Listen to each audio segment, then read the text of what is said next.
En el tribunal, el abogado de mi ex dijo: está en la ruina. Ni siquiera puede pagar una casa, ni comida ni ropa decente para los niños. ¿Por qué debería quedarse con ellos? El juez asintió. Me quedé en silencio, conteniendo las lágrimas. Entonces mi hijo de 7 años se levantó y dijo: mamá, ¿puedo mostrarle al juez la carta que encontré en la caja fuerte de papá? La sala quedó en silencio. El juez la leyó. Y luego levantó la vista, impactado. Hasta mi ex se puso pálido. Antes de comenzar la historia, no olvides dejar un like y suscribirte al canal para ver más historias como esta. Estaba allí en el tribunal, intentando no llorar mientras la abogada de mi ex esposo me hacía pedazos frente al juez. Está arruinada, ni siquiera puede permitirse un hogar o comida y ropa decente para los niños, dijo con una sonrisa burlona. ¿Por qué debería quedarse con ellos? Apreté la mandíbula y me quedé callada. Sentía como me temblaban las manos, no quería darles la satisfacción de verme derrumbarme. El juez asintió lentamente, como si estuviera de acuerdo. En ese momento, sentí como si me quitaran el aire del pecho. Todo en lo que podía pensar era en mis hijos, Luca y Aria. ¿Qué pasaría si me los quitaran y se los entregaran a un hombre al que solo le importaba el control y las apariencias? No podía permitirme un abogado como el suyo, en realidad, no podía permitirme casi nada. Apenas me mantenía a flote, pero estaba allí. Me presenté y estaba haciendo todo lo posible por mis hijos. Entonces, justo cuando sentía que caía en ese pánico silencioso donde tu cuerpo está quieto pero tus pensamientos gritan, mi hijo de 7 años se levantó. Mamá, dijo lo suficientemente alto para que toda la sala lo oyera, ¿puedo mostrarle al juez la carta que encontré en la caja fuerte de papá? La sala se quedó helada. Todos se voltearon. Derek se puso rígido. Su abogada parpadeó como si acabara de recibir una bofetada. Incluso el juez se detuvo a mitad de frase. No sabía a qué carta se refería Luca, mi corazón latía con fuerza. Nunca había dicho nada sobre una carta. Pero asentí, y mientras él caminaba hacia el estrado con ese papel doblado en su pequeña mano, todo cambió. No siempre fui el tipo de mujer que se sentaba en un tribunal con miedo a hablar. Solía tener confianza. Tenía un trabajo que amaba, amigos con los que reía, sueños que parecían reales. Pero cuando me casé con Derek, las cosas cambiaron, lentamente y luego de golpe. No siempre fue cruel. Al principio, era encantador, generoso y convincente. Me dijo que no necesitaba trabajar, que debía quedarme en casa, criar a los niños y dejar que él manejara el dinero. Ya has hecho suficiente, dijo una vez, mereces descansar. No me di cuenta de a qué estaba renunciando cuando acepté, mi independencia, mi voz, mi red de seguridad. Me volví invisible en mi propia vida. Después de que nació nuestra hija Aria, Derek empezó a cambiar. Siempre estaba cansado, siempre crítico. Cuestionaba cada dólar que gastaba. Si compraba pañales sin verificar primero el precio de oferta, me aplicaba la ley del hielo durante horas. Si mencionaba volver a trabajar a tiempo parcial, me recordaba que no tenía un currículum reciente o decía, no necesitamos tu ayuda, necesitamos que seas una buena mamá. Para cuando se fue, no tenía nada, ni ahorros, ni abogado, ni nadie de mi lado excepto mis hijos. Vació la cuenta conjunta y se mudó con alguien nuevo. Contrató a un abogado de inmediato, yo ni siquiera podía permitirme uno.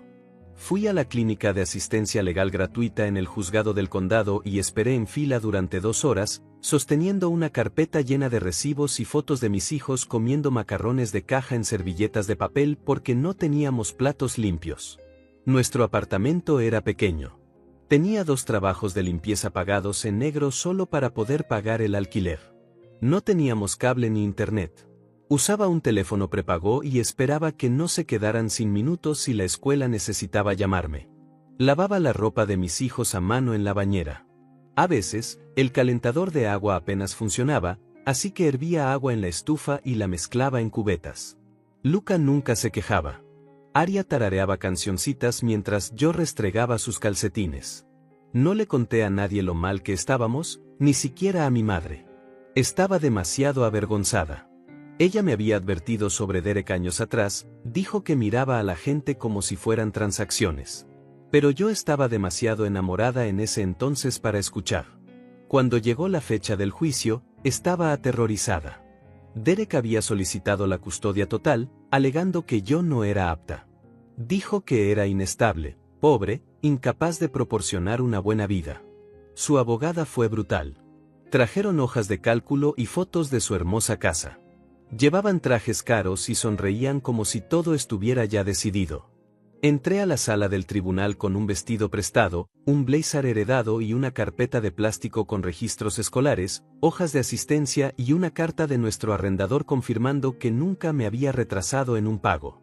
Sabía que no era suficiente, pero tenía que intentarlo por Luca, por Aria.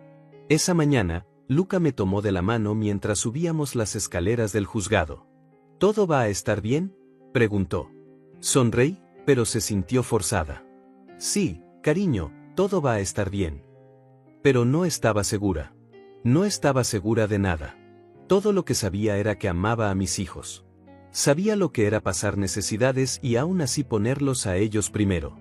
Sabía lo que se sentía llorar en silencio en el baño después de acostarlos para que no me vieran. Sabía lo duro que trabajaba para hacer que su pequeño mundo se sintiera seguro cuando todo a nuestro alrededor temblaba. Dentro de la sala del tribunal, me senté derecha y quieta. Vi cómo Derek evitaba mi mirada. Escuché mientras su abogada enumeraba todo lo que yo no tenía: dinero, vivienda estable, transporte confiable. Dijo: su hijo usa zapatos de segunda mano con agujeros. La maestra de su hija dice que a veces se salta el desayuno. Esto no es negligencia, es pobreza. Y la pobreza no es un crimen, pero es un riesgo. Quería gritar. Quería preguntar: ¿dónde estabas tú cuando yo me saltaba la cena para asegurarme de que quedara suficiente cereal? ¿Dónde estabas cuando vendía mi anillo de bodas para comprar abrigos para el invierno? Pero permanecí en silencio. Había aprendido que, en el tribunal, la ira no parece fortaleza, parece inestabilidad. El juez asintió lentamente, como si cada acusación tuviera perfecto sentido. Mi corazón se hundió. Y justo cuando sentí que tal vez no aguantaría el resto de la audiencia, sentí ese pequeño tirón en mi manga. Luca, mi dulce y valiente niño. Me miró con los ojos muy abiertos y susurró: mamá, ¿puedo decirle algo al juez? La sala del tribunal se sintió más fría en el segundo en que la abogada de Derek, Caroline, comenzó a hablar.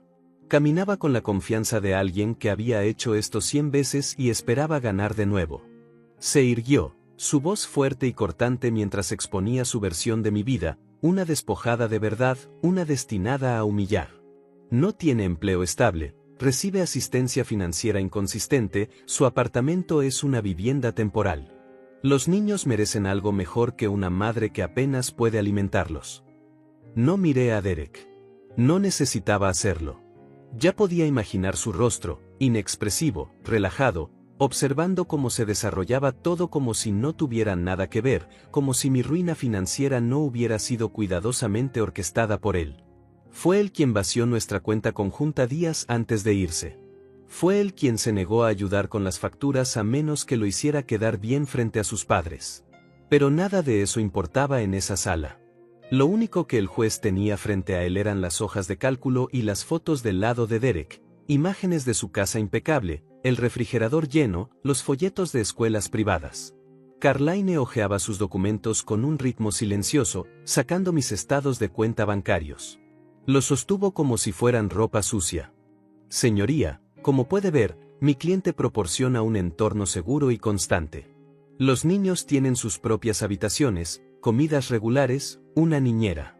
Mientras tanto, la señora Maro no tiene ingresos documentados, ni empleador verificado.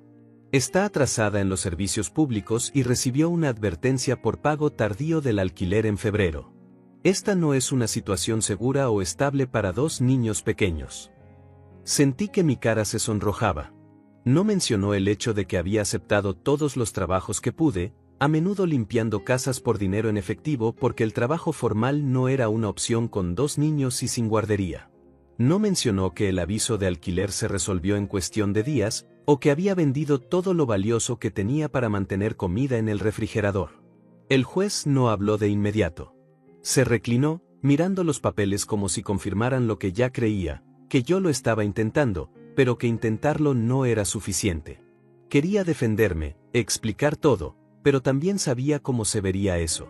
Me habían advertido que no interrumpiera, que no sonara a la defensiva, que no llorara demasiado ni pareciera demasiado fría. Así que me quedé sentada, en silencio, avergonzada, ardiendo de humillación y frustración. Mis dedos se clavaron en el borde de mi asiento. Mantuve mis ojos en los niños, sentados en silencio a mi lado. Arya dibujaba en un trozo de papel con un crayón gastado. Luca observaba a Derek con los ojos entrecerrados. Entonces Carlaine dijo la frase que cortó más profundo que cualquier insulto que había lanzado hasta ahora: ¿por qué debería quedarse con los niños si ni siquiera puede permitirse cuidarlos?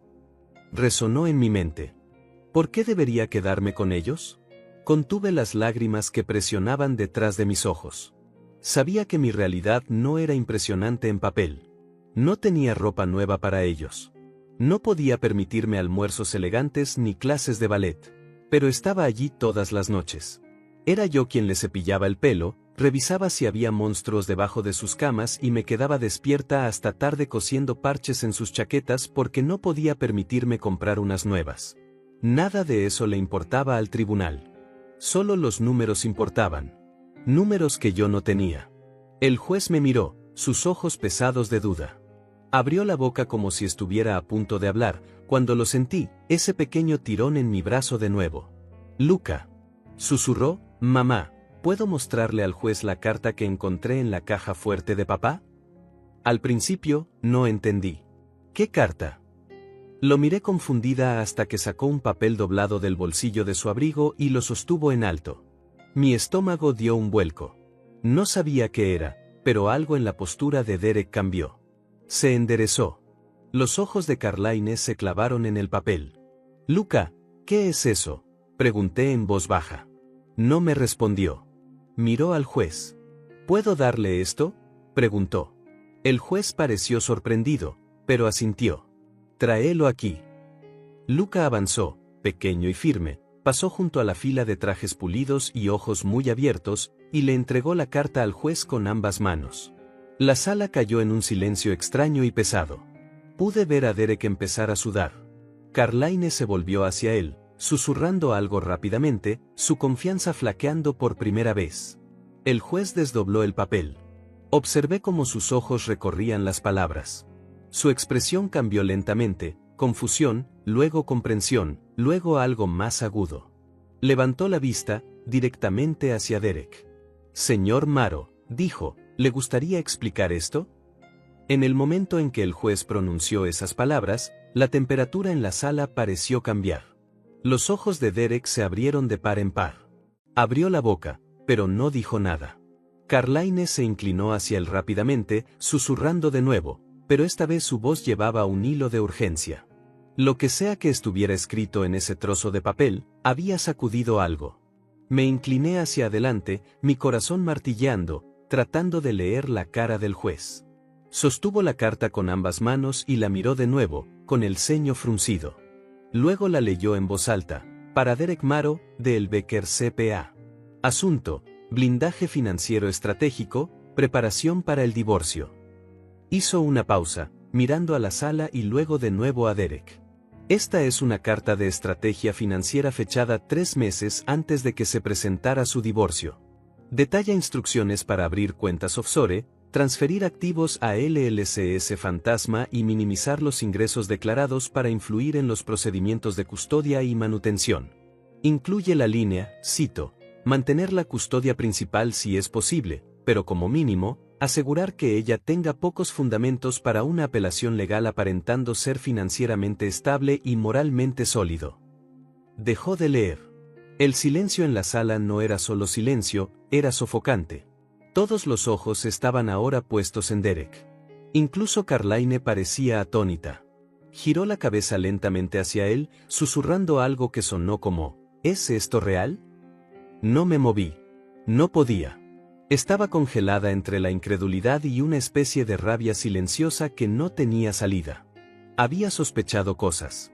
Sabía que Derek era estratégico, frío cuando se trataba de dinero y despiadado cuando se trataba de conseguir lo que quería.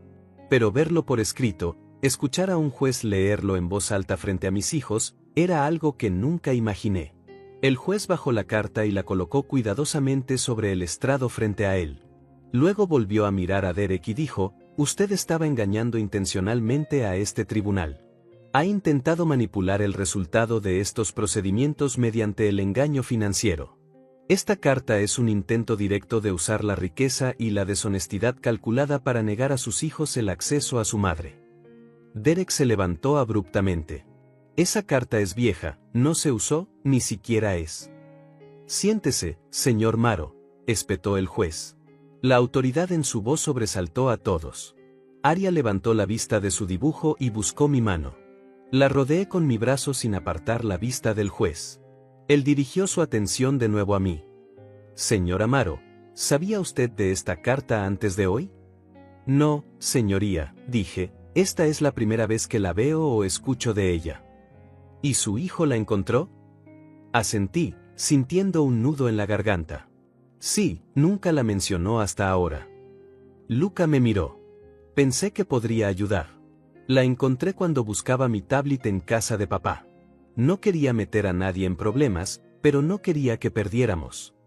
El juez lo miró fijamente durante un largo momento, luego algo se suavizó en su expresión. «Hiciste lo correcto, jovencito», dijo. Se volvió hacia Carlaine. «Revisaré este documento en su totalidad y pausaré esta audiencia para una investigación formal sobre la conducta financiera del señor Maro. Mientras tanto, la custodia principal permanecerá con la señora Maro, con suspensión temporal del tiempo de crianza del acusado hasta que este asunto se resuelva». Las palabras calaron lentamente. Las escuché, pero mi cuerpo no reaccionó al principio. Era como si mi cerebro necesitara un momento para asegurarse de que no las había imaginado. Cuando finalmente las registré, sentí que me temblaban las rodillas. Me senté de golpe, atrayendo a mis dos hijos a mis brazos.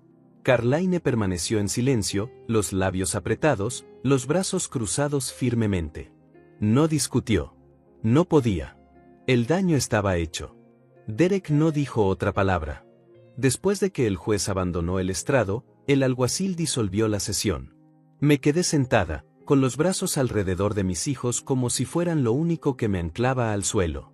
Luca se apoyó en mí y susurró: «¿Metí la pata?» «No, cariño», dije, «nos salvaste». Asintió una vez y no dijo nada más. No necesitaba hacerlo. Finalmente entendí qué tipo de fuerza se necesita para que un niño cargue con algo así. Y me di cuenta de algo más: la lucha no había terminado, pero por primera vez en mucho tiempo, sentí que la verdad tenía una oportunidad real. Salí del juzgado ese día tomada de la mano de mis hijos, apenas sintiendo el suelo bajo mis pies. Mis piernas se movían, pero mi mente estaba en otro lugar. Seguía repasando las palabras del juez en mi cabeza, tratando de creerlas. Había detenido la audiencia. Había suspendido el tiempo de crianza de Derek. Me había creído, o al menos, finalmente había visto la verdad por sí mismo. Afuera, el aire estaba frío. Luca soltó mi mano para cerrar la cremallera del abrigo de Arya. Lo observé, sintiendo una oleada de gratitud para la que aún no tenía palabras. ¿Cómo agradeces a un niño por algo así? Por levantarse y hacer lo que ningún adulto en esa sala tuvo el valor de hacer.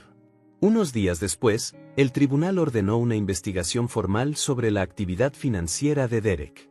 Me reuní con una investigadora designada por el tribunal, una mujer llamada señora Trent, que escuchó atentamente, tomó notas y ni una sola vez me miró como si yo fuera menos. Revisó la carta, hizo preguntas sobre nuestras finanzas durante el matrimonio y solicitó permiso para obtener todos los registros fiscales y declaraciones de bienes relevantes de ambas partes. Acepté sin dudarlo. No tenía nada que ocultar. Derek, por otro lado, sí. En una semana, su castillo de naipes comenzó a derrumbarse. La investigadora descubrió múltiples cuentas registradas a nombre de empresas fantasma en Nevada y Delaware. Encontró transferencias electrónicas a bancos extranjeros, transacciones en efectivo que nunca fueron reveladas e inconsistencias fiscales que dejaron claro que había estado ocultando ingresos durante años. Cada vez que recibía una actualización, sentía que algo se reconstruía lentamente dentro de mí: confianza en mi propia memoria, seguridad en mis instintos y la creencia de que tal vez, solo tal vez, la justicia podría existir. Durante tanto tiempo, me habían hecho sentir que estaba imaginando cosas. Derek había convencido a todos, incluidas partes de mí, de que era débil, paranoica e incapaz. Pero ahora, los hechos demostraban lo contrario. La audiencia final llegó más rápido de lo que esperaba. Cuando entré de nuevo en la sala del tribunal, esta vez con representación legal proporcionada por un grupo de defensa de apoyo doméstico, me mantuve más erguida. No llevaba ropa prestada.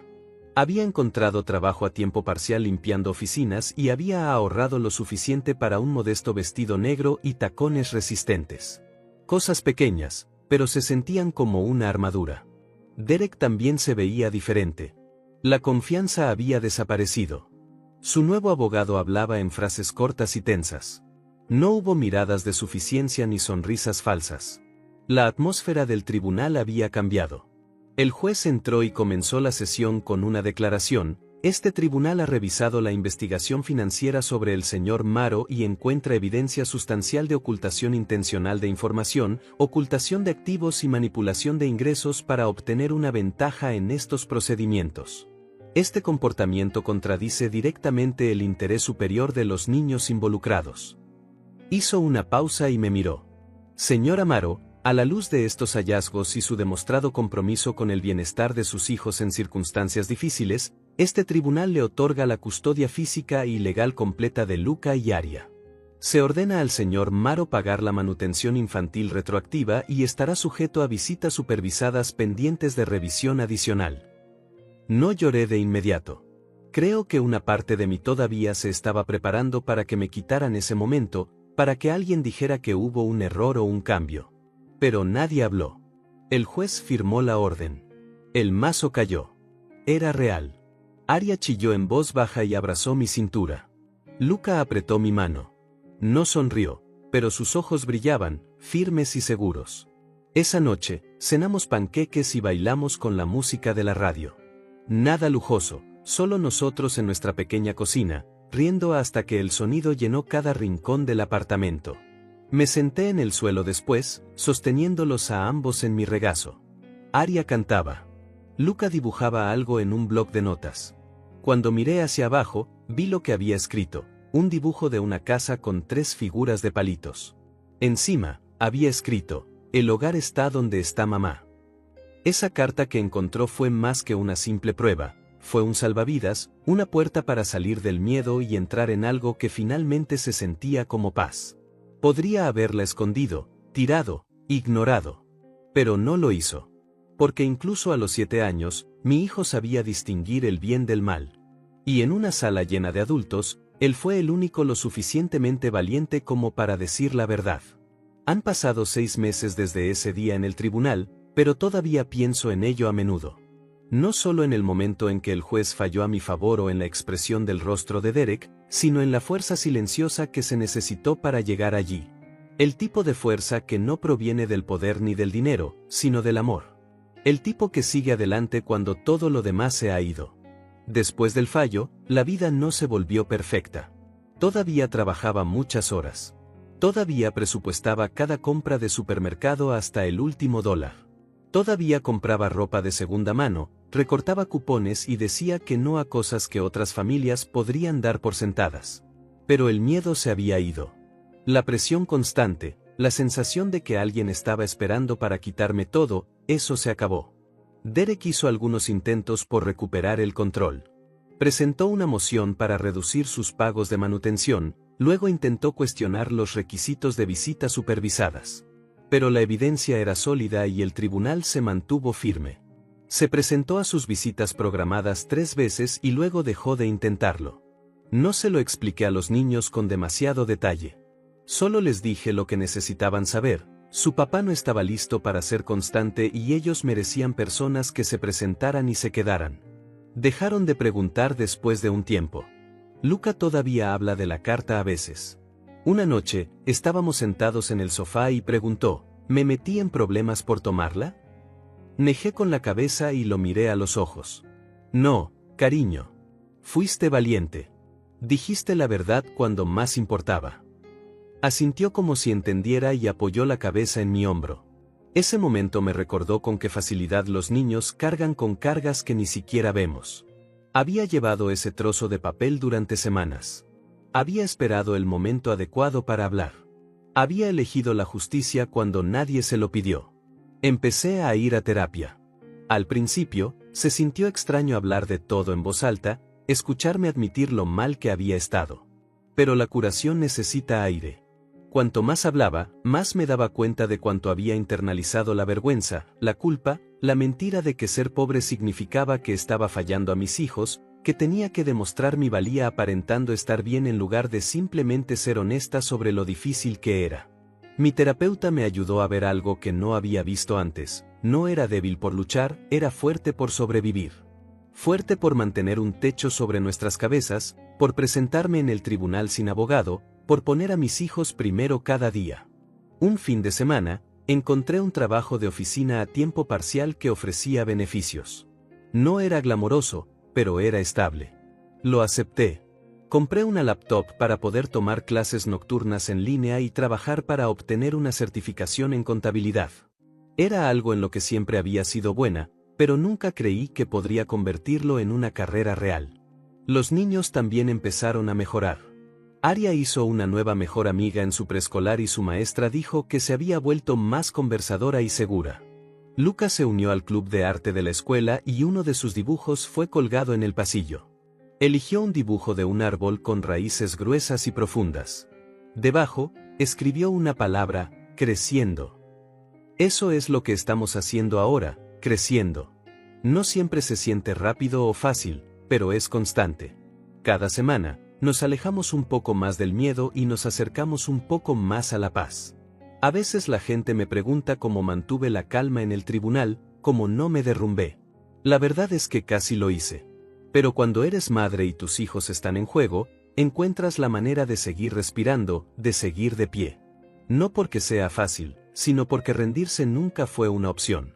Esta historia comenzó en una sala de tribunal, conmigo siendo acusada de ser demasiado pobre para ser una buena madre. Terminó con la verdad siendo dicha por la voz más pequeña en la sala, un niño que sabía cómo era el amor y no tuvo miedo de demostrarlo. No ganamos porque tuviéramos poder, dinero o apariencias perfectas. Ganamos porque teníamos honestidad, porque nos mantuvimos amables y porque, incluso cuando las probabilidades estaban en nuestra contra, nos negamos a quebrarnos.